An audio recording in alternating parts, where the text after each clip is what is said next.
안녕하세요. 정말 오랜만에 인사드리네요.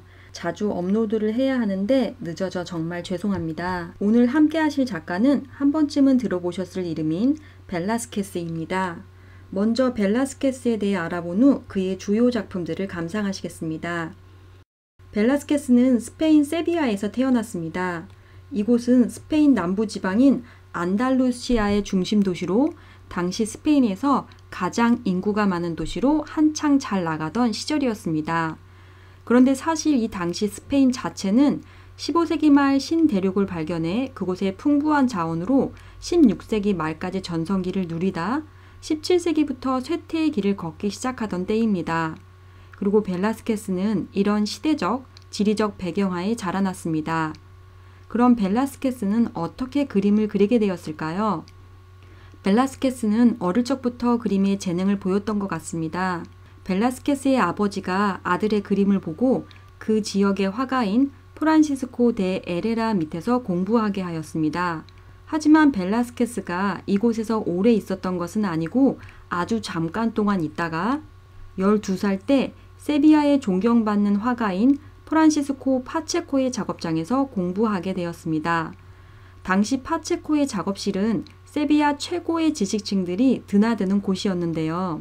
벨라스케스는 파체코의 작업실에서 공부하면서 회화 기법, 기독교 도상학뿐만 아니라 이 작업실을 드나드는 문학의 인사들로부터 인문학, 자연과학 등 폭넓은 지식과 교양을 쌓았습니다. 이때 파체코는 벨라스케스의 재능과 성실성을 알아보고 자신의 딸과 혼인시킵니다.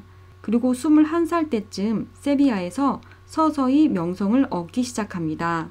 그럼 지금부터 함께 그의 작품과 그의 삶을 알아가 보시겠습니다. 벨라스케스의 초기 작품은 주방이나 노동자 계급을 묘사한 것이 많은데요. 이 작품은 그의 초기 대표작 중 하나입니다. 벨라스케스는 초기에 당시 17세기 스페인에서 유행하던 보데곤 양식의 그림을 자주 그렸는데 보데곤 양식이란 음식이나 식기 등을 탁자 위에 놓고 그리는 정물화로 종종 인물도 등장합니다. 작품 속 화면을 보시면 왼쪽에서 비치는 햇빛이 노파의 식기와 계란을 비추고 있고 노파의 오른쪽에 서 있는 소녀는 매우 깊은 그림자 속으로 빨려 들어가는 듯한 명암법을 보여줍니다. 벨라스케스의 명암법은 매우 강렬하며 벽이 보이지 않지만 벽에 걸린 바구니가 생생하게 표현되어 있습니다. 이 작품을 한 문장으로 표현하자면 어둠과 빛, 그림자의 대비가 절묘하게 이뤄진 작품이라 할 수 있습니다.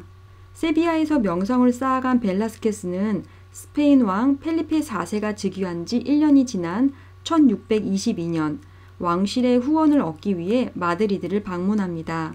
당시 벨라스케스는 왕이나 왕비의 초상화를 그리는 것이 허락되지 않아 시인 루이스 데 공고라의 초상화를 그렸고 왕의 의정관이었던 후안 데 폰세카에게 지금 보시는 이 작품을 선물합니다. 이 선물을 받은 폰세카는 당시 실력자인 재상 올리바레스 백작을 벨라스케스에게 소개해 주는데요. 벨라스케스는 이 올리바레스 백작을 위해 이 초상화를 그립니다. 그리고 이 백작 덕분에 그는 23살에 펠리페 4세를 처음으로 만나게 됩니다. 그리고 얼마 안 돼요. 궁정화가가 됩니다. 당시 궁정화가의 나이가 대부분 50대였던 것을 생각하면 20대 초반에 궁정화가가 된 것은 상당히 파격적인 인사였던 것 같습니다. 시간이 흘러 1628년이 되면 그의 인생에 아주 중요한 전환점이 생기는데요. 바로 루벤스와의 만남입니다. 루벤스는 당대 최고의 화가였는데요. 동시에 외교관 역할도 해서 플랑드르에서 스페인 마드리드로 오게 됩니다. 스페인에 온 루벤스는 벨라스케스를 만나게 되었고 그에게 이탈리아 고전주의를 배우라고 권합니다. 그리고 이에 더해 펠리페 4세에게 벨라스케스가 이탈리아를 여행할 수 있게 호의를 베풀 것을 권합니다. 덕분에 벨라스케스는 1630년 이탈리아에 가서 그곳의 고전 작품들을 직접 눈으로 접합니다. 벨라스케스는 이 여행을 계기로 이탈리아 베네치아 화풍의 색채를 자유자재로 구사하게 됩니다. 지금 보시는 이 작품은 이탈리아 여행에서 영향받은 것입니다. 인물의 근육 표현이 앞선 작품들보다 훨씬 자연스럽습니다. 이 작품은 벨라스케스의 작품들 중 유일하게 현재 존재하는 역사화입니다. 이 역사화는 네덜란드와의 싸움에서 스페인군의 승리를 기념하기 위해 그려진 것입니다.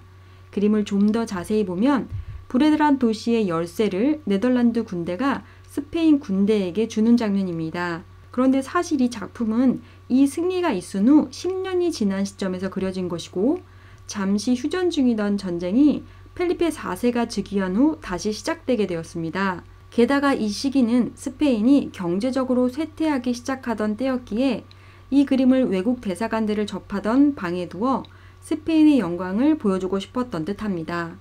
파블로 데 바야돌리드는 펠리페 4세의 광대이자 배우였습니다.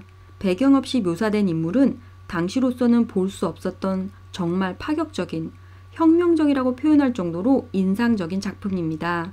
왜냐하면 르네상스 시기부터 쭉 서양 회화는 현실처럼 보여지기 위해, 즉 3D처럼 보여지기 위해 많은 노력을 하였는데요. 그런데 이 작품에선 공간감을 주기 위해 사용하던 선원근법, 대상의 입체감을 주기 위해 사용하던 명암법도 정확하게 사용하지 않고 바닥과 뒷벽을 구분하지 않은 채 오로지 한 가지 색으로 칠해 그 사이 공간이 느껴지지 않습니다. 벨라스케스는 단지 그림자만을 통해서 작품의 인물이 바닥에 서 있다는 것을 느끼게 했습니다. 약 200년 후 인상주의 작가 에드와르 마네는 1865년 스페인을 여행하다 이 작품을 보게 되었고 이 작품에 대해 지금까지 만들어진 그림 중 가장 놀라운 작품이며 배경이 없어져 버렸다. 대신 온통 검은 옷을 입고 생명력이 넘치는 남자를 둘러싸고 있는 것은 공기라고 표현하였습니다. 마네는 이 그림에 영향받아 이 작품을 오마주한 작품을 제작하였는데요. 바로 이 작품입니다. 해당 작품은 프랑스 파리 오르세 미술관에서 보실 수 있습니다. 다시 파블로 데 바야돌리드로 돌아와 벨라스케스는 이 작품 외에도 궁전에서 일하는 광대와 난장이들을 많이 그렸는데요. 다른 작품들을 더 감상하시겠습니다. 궁전에서 난장이는 광대였고 왕족들의 장난감 같은 존재였습니다. 그러나 벨라스케스는 난장이를 단순히 왕의 장난감이 아니라 한 인간으로 표현하였습니다. 작품 속에서 난장이는 앉은 모습을 하고 있는데요. 이런 포즈는 그가 난장이임이 덜 드러나게 해 그의 단점을 커버해 주었을 뿐만 아니라 앞을 향한 그의 눈빛은 당당해 보입니다. 여기서도 역시 광대는 희화화되지 않았고 오히려 지적인 모습으로 표현되었습니다. 복장은 전통적인 신사의 옷을 입고 책을 읽고 있습니다. 그리고 이에 더해 그의 발밑에는 잉크병과 펜이 있어 그가 지적인 사람임을 강조하는 것 같습니다. 그런데 여기서 어떤 미술사가들은 몸집보다 큰 책이 그가 난장이임을 강조한다고 합니다. 하지만 카톨릭 재단에서 사용되는 책들이나 옛날 책들 중에는 이 작품들 속 책들처럼 상당히 큰 책들도 보이는데요. 혹시 벨라스케스는 이렇게 큰 크기의 책을 작품 속에 그려 넣은 건 아니었을까 하는 생각을 해보았습니다. 다음 작품으로 넘어가시겠습니다. 벨라스케스는 루벤스의 권유로 이탈리아에 유학하며 베네치아파의 영향을 받아 빛과 색에 관심을 갖게 됩니다. 지금 보시는 이 그림이 그 영향이 잘 보이는 작품입니다. 1649년 그는 두 번째로 3년간 이탈리아를 여행했는데요. 이 기간 동안 지금 보시는 이 작품을 그렸고 이 초상화는 지금까지 많은 미술평론가들에 의해 역사상 가장 훌륭한 초상화로 평가되고 있습니다. 여기 주로 사용된 색은 대략 4가지로 붉은색은 바탕으로 금색, 백색, 검은색이 적절히 조화를 이루고 있습니다. 벨라스케스는 이렇게 제한적으로 색을 사용하므로 화면 전체에 강렬함을 주었습니다. 그런데 사실 이 작품이 특별한 것은 교황의 얼굴 표정이 있습니다. 대부분 한국 초상화에 비해 서양 초상화의 경우 미화해서 그리는 경향이 많습니다.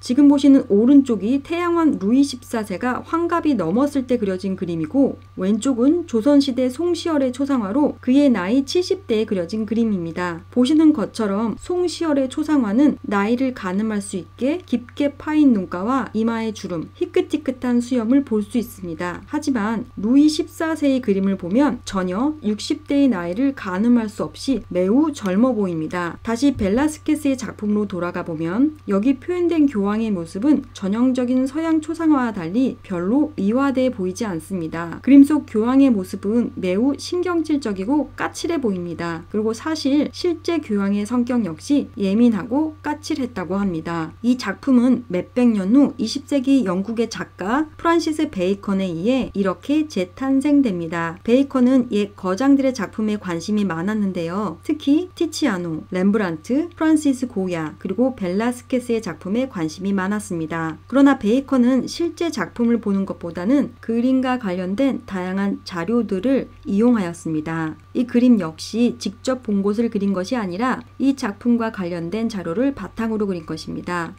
오늘 우리는 스페인을 대표하는 작가 벨라스케스의 생애와 작품들에 대해 알아보았습니다. 다음 시간에 계속해서 그의 작품들을 좀 더 감상하시겠습니다. 지금까지 함께 해주셔서 정말 감사합니다.